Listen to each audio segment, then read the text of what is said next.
کیوں؟ کیونکہ انہوں نے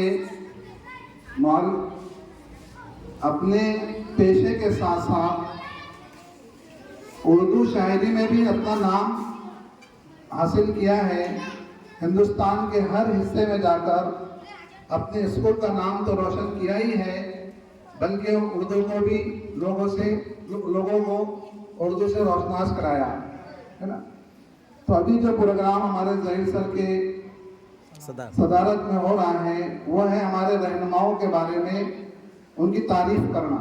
رہنما کہلاتے ہیں راہ دکھانے والے، گائیڈ لائنز کرنے والے، کہ انہوں نے جب ہم پر انگریزوں نے قبضہ کیا تو ہمارے رہنماؤں کو یہ بات پسند نہیں آئی کہ ہم پر کوئی اور راج کرے، اور انہوں نے پھر اپنی جانوں کی قربانی دے کر ان انگریزوں سے ہمارے دیش کو آزاد کرایا.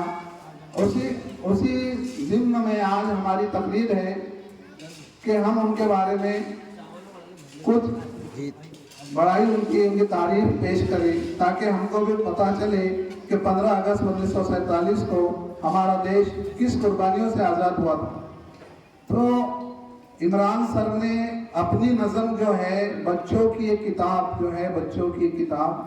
اس میں ان کی ایک نظم شائع ہوئی ہے استاد کے بارے میں.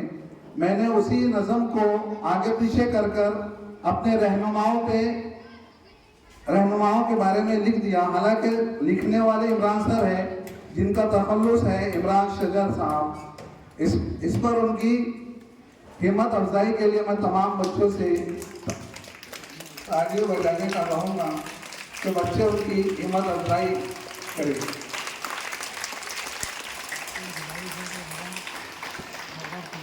اور آپ سے گزارش ہے کہ وہ نظم بچوں کی کتاب جو ہے وہ مارکیٹ میں اویلیبل ہے، وہ لا کر اپنے گھر کو لائے. اور ہمارے عمران سر شجر ایسے کئی استاد اس میں اپنی تعلیم کے ذریعے سے اپنے جذبات کے قلم بند کر کے ہمارے سامنے پیش کر رہے ہیں. اسی نظم کو میں نے کچھ الفاظ کو آگے پیچھے کر کے رہنماؤں کے بارے میں لکھ دیا.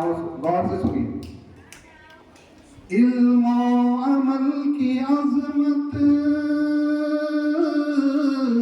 رہنما ہے ہمارے، نقشے قدم پہ ان کے تو اے خدا چلانا. نیمار قوم ملت رہنما ہے ہمارے، صدق وہ صفا کی عظمت رہنما ہے ہمارے.